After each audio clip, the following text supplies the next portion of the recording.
Secondary Treasures, Unlocking Your Future, the show specifically designed to talk to secondary students and their families about all of the wonderful opportunities in St. Lucie Public Schools that can influence and impact your future. In previous episodes, we've talked about some of our college-level programs, such as the International Baccalaureate Program at Port St. Lucie High and Lincoln Park Academy, as well as our attractor programs at Fort Pierce Central High School and Fort Pierce Westwood. Today, I'm very pleased to be talking about some more of our college-level opportunities for students. And in segment 1, we will be learning more about the ACE program at Treasure Coast High School. So I'd like to welcome my guest for this segment, Ms. Kelly Baylor, the ACE coordinator at Treasure Coast High School. Thank you. Welcome.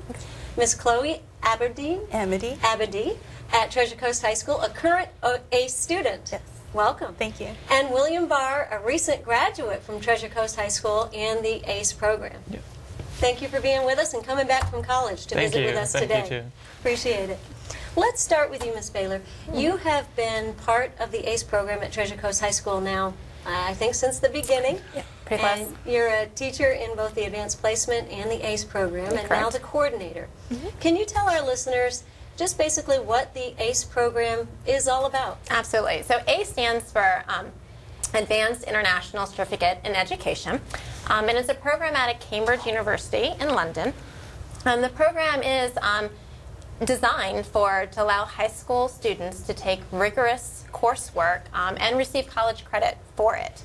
The ACE program has been around since the late 1800s. Over 9,000 schools utilize this curriculum.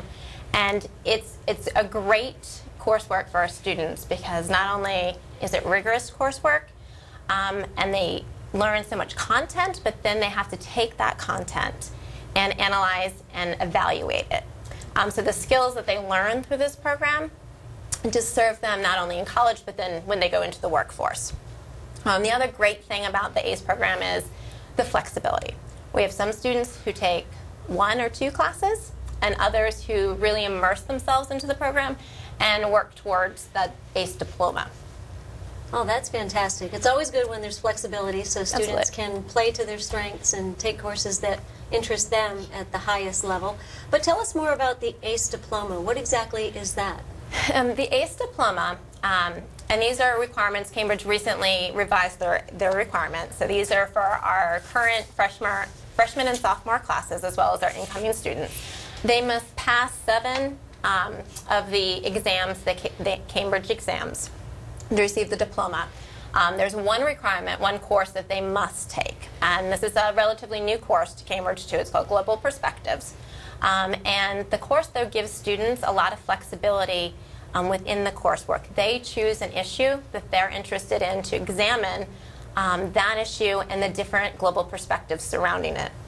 They also have to work as a group to find a local issue that has a global impact, and then to split up the work as a group to examine political, economic, scientific parts of that issue and give a presentation. So that's their one requirement, and you can kind of see from all that course has to offer why they make it a requirement, because it really is setting our students up for success in college and the workforce. The other 6 classes are their choice. However, they do have to take 1 course from the math and science cluster, 1 from the language, which includes English language, English, Spanish or French, and then the last is the arts and humanities. So the rest is really they choose their strengths and what they're interested in. Okay, so they choose their strengths, but within a cluster area. Exactly. And that's why they're considered an ACE diploma student, because they did Total work 7. toward a very well-rounded, rigorous Exactly. curriculum. And the ACE diploma has its advantages. One of the biggest advantages of the ACE diploma, not only is it, shows the rigor that the student took in high school, but it also qualifies them for the highest level of Bright Future Scholarship if they're going to stay in-state, regardless of their GPA and their SAT or ACT score. So they still have to have the community service hours, but their ACE diploma will get them that highest scholarship amount, even if they don't have the minimum GPA or SAT or ACT score. So, wow, that's another really great benefit of taking the ACE program. So you mentioned how old the program really is. It's been around for a long time. It has. Yet a lot of people in Florida are not as familiar. It's one of our newer programs, certainly in St. Lucie County. So we're really privileged to have that Cambridge partnership and that ACE program. You mentioned that students can get college credit and they take an assessment. Those are international tests, the same They are. all the way around the world. All around the world are taking the same test. Okay, what a great opportunity. That course sounds so great. That's new since I was there, and I want to take that course now. The students that go for the diploma or that pass the test and actually earn the college credit, of course they have that benefit. What are some of the other benefits besides the bright futures of that curriculum that they take? I think it's really, the rigor of the curriculum, that they are going to be prepared for college. And, I think we'll be able to talk about that the skills that they establish in those classes, the studying habits, but then not only, learning content, but being able to take that content and really analyze and evaluate it and look for bias and, is the source reliable? And that, I think, is one of the greatest benefits that, they're challenging themselves. And higher thinking skills. Exactly. And for some students, it's been, great that we've had students that, didn't start ACE until their junior or senior year and say, wish I had started sooner.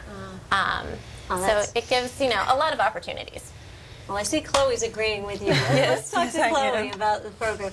So, Chloe, you are a senior now? Yes, I am. So how many classes have you taken in the ACE program? Overall, I have taken 13 courses overall, and 4 of these were pre-ACE courses. Okay, so you did do the pre-ACE program. I did. Pre-ACE program is what you take when you first get into high school that gets you ready for the actual college level courses, is that right? Yes, it is, but I actually enrolled in 10th grade instead of 9th grade, like most of my classmates, but I caught up pretty well.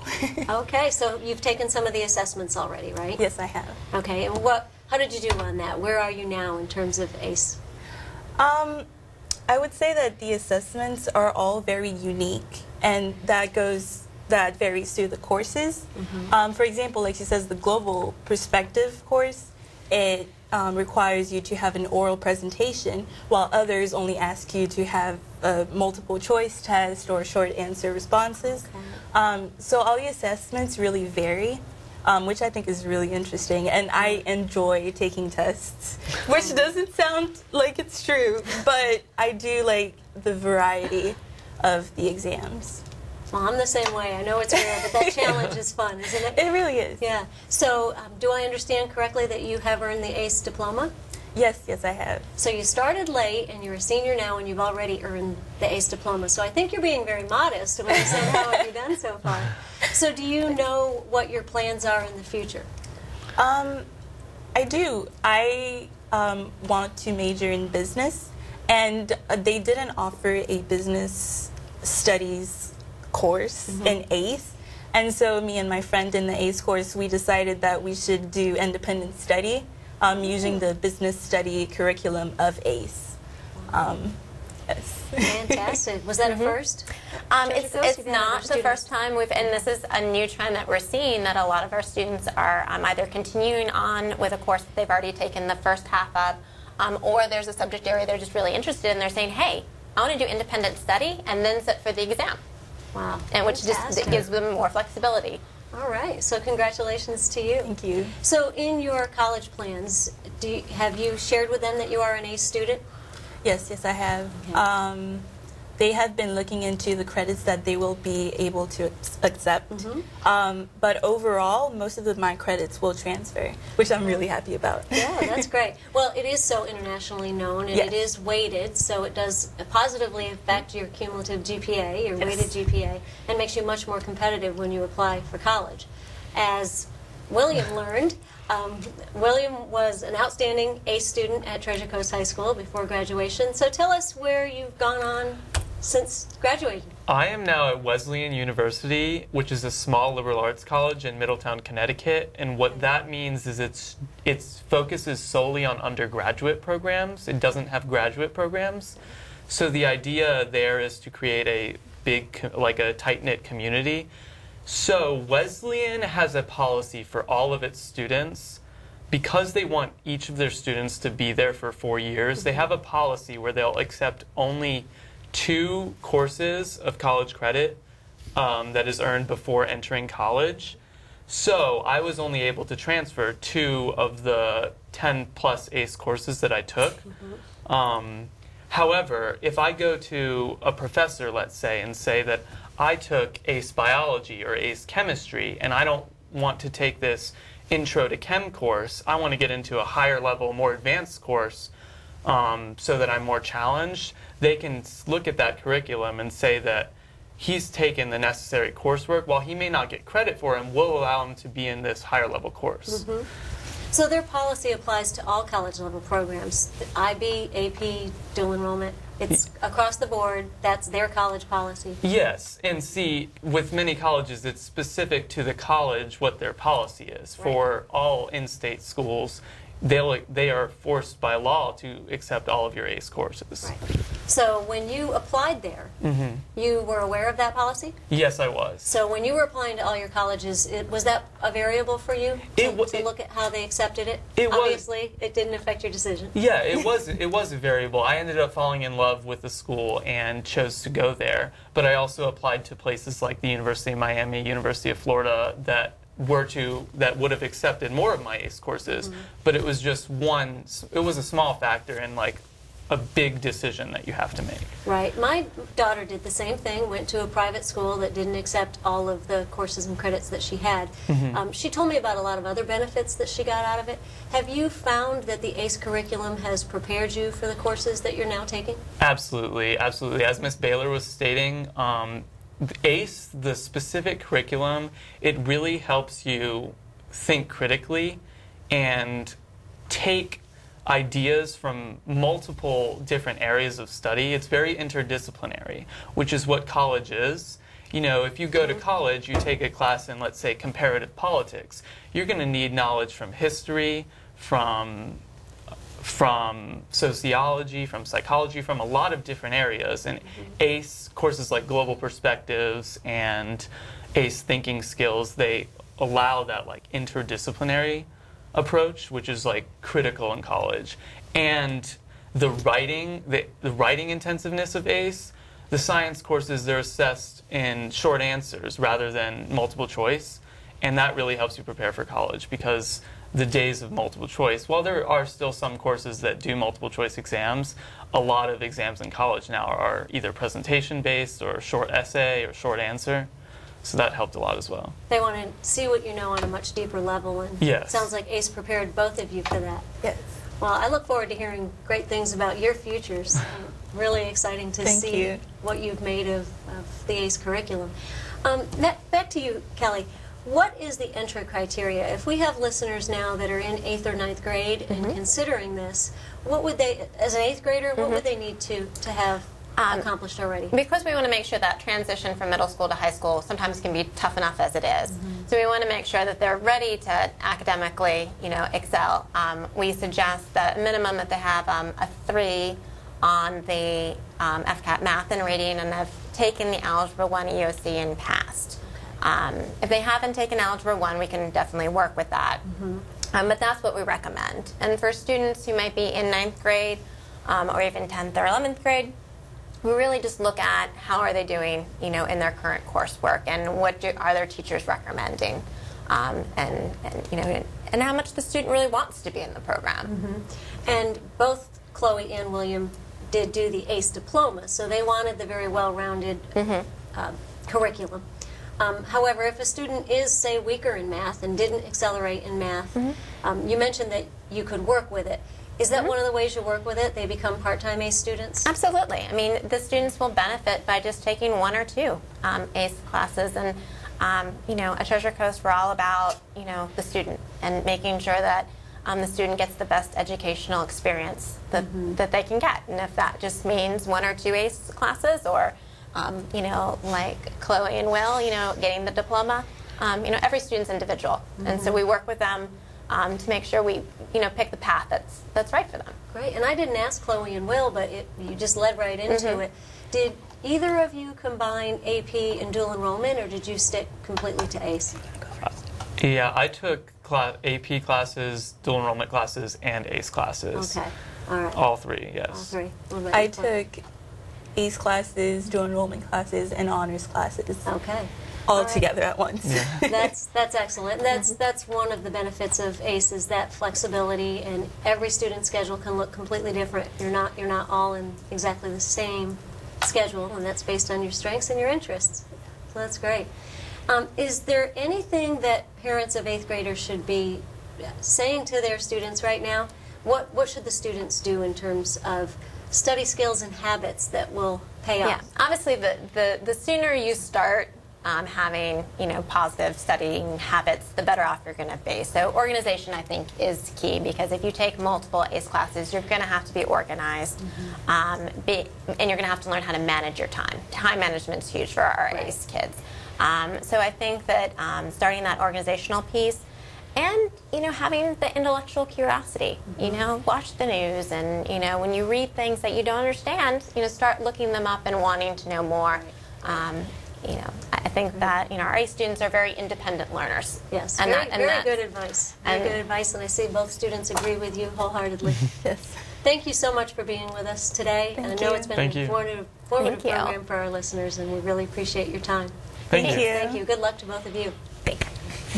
Stay tuned for our next segment, where we'll learn a little bit more about advanced placement and dual enrollment. Which planet are we living on? It's right here. What do you think it would be like to teach? We're all a part of our... Chances are, you have no idea. We're going to turn on the lights and everybody look up. Teachers today are breaking down obstacles, finding innovative ways to instill old lessons, proving that greatness can be found in everyday places, and that you don't need to be famous to be unforgettable. That's what it's like to teach. Welcome back to Secondary Treasures, Unlocking Your Future. I'm Dr. Wild, host of your show. This show is specifically for secondary students, providing information about your future and about the programs we have in St. Lucie Public Schools. In this segment, we're going to learn about advanced placement courses and a little bit about dual enrollment courses. Both are programs that offer students the opportunity to take very rigorous curriculum and earn potential college credit. I'm really excited for my guest this afternoon. I have Miss Connie McCraw, AP Physics and AP Calculus teacher at St. Lucie West Centennial High School. Welcome. Thank you. Thank you for coming today. As well as April Mincy, who is the program specialist for secondary guidance in St. Lucie Public Schools. Thank you for coming. Good All afternoon. right. So, Connie, I asked you here today because I know you're one of our senior advanced placement teachers in St. Lucie County, and you teach both math and science, very rigorous programs. In your experience, how do you think that advanced placement curriculum actually benefit the students in your classes? Well, I asked my students that question today because you had said, you were going to ask me about that. And so I said, okay. I had my calculus class in today, and I said, what do you guys think? And they basically all said that they thought that AP prepared them more for the rigor, that they know that it looks good on their transcripts, that they really expect colleges to look more at students who have some advanced level type courses, and the AP courses are very, very good for that. Particularly the students who are going out of state. I have several students planning to attend Ivy League schools, a couple who are going to be looking into the academies. And so they are very interested in the AP classes. The other thing, I think advanced placement classes really help the students with their study techniques. Most of us went through school in a lot of cases, and it was like you listened in class, you did a little bit of homework, and you passed. And you never had to study at all. And then you got off to college, and it was like, whoa, And you can listen in class, and you can do your homework, but you're not going to make the kind of grades that the AP type of student wants to make without putting in some studying. So they're going to have to do some outside studying. And I have 5 students who are taking dual enrollment classes but come back to Centennial just for the AP Physics. In 2 cases, it's AP Physics, and in 3 cases, it's AP Stats and AP Physics. So they're coming back just for those AP classes. Right. Well, that's fantastic. They're stretching themselves and, and really working for the rigorous curriculum.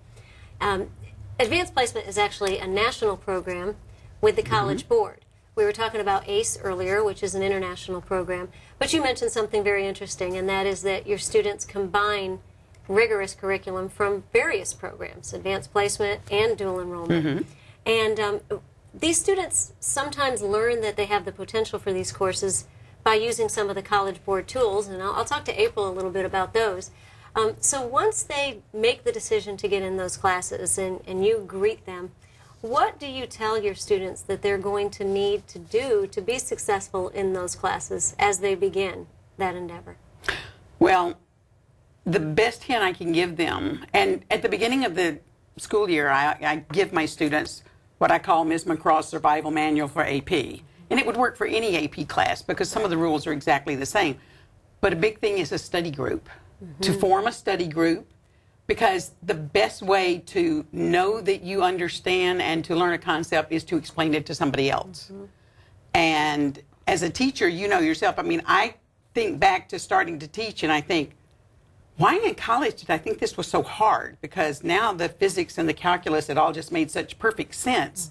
But I was having to break it down enough so I could explain it to somebody else. So forming a study group where you have to share that knowledge and work together and explain to each other. Be organized. That's all good students, all the best students you will find are very, very organized. I mean, I'm sure there's an exception to the rule, but in general, a very good student is also a very organized student. Study in chunks. I think one of the things the AP classes teach you is methods of studying. You have to learn how to develop study habits, which many of us don't do when we're still in high school. Right. It's important to rework whatever I hand back, and it wouldn't matter, this is true for any subject. If a teacher gives you back an assignment, you need to rework it, you need to go through, and you need to find out why you made that error. Right. Because if you don't know why you made the error, you're going to make exactly the same error the next time. So to rework their stuff. And for the AP classes, because they do depend, not the passing the course, but the college credit depends on that final one test, which is although it is the bad thing about it, is continually be reviewing the other stuff. Because in general, for most subjects, we learn a chunk of stuff and we take a test on it and then we kind of forget that because we don't need it again. So you keep telling them to go back and refresh. Keep going back, learned. But then that's another thing. Just with physics and calculus themselves, they build on each other. So there's no way that you do this without knowing what occurred back in chapter 2 or 3 or whatever. Well, actually, as I'm listening to your advice, that's good advice for our current high school seniors who are about to go to college who have not taken advanced placement before, because you just gave them all the tips for college success. So that's excellent. I was excited to attend a meeting at Centennial. And you were part of that meeting, as well as a group of very enthusiastic teachers, because at Centennial, you are all planning to offer some dual enrollment courses on your campus next fall. Next fall, in the fall. And as you mentioned, some of your students currently take dual enrollment classes. You mentioned they leave and come back. So what is really behind that decision to offer those classes? What are you thinking that's going to do for your students? I think the biggest single advantage for our students at Centennial is that dual enrollment will now be open to all the students. We have a lot of students who are very capable. In fact, one of my girls in AP Calculus said, I would have started taking dual enrollment, but I don't have transportation. She's a bus student.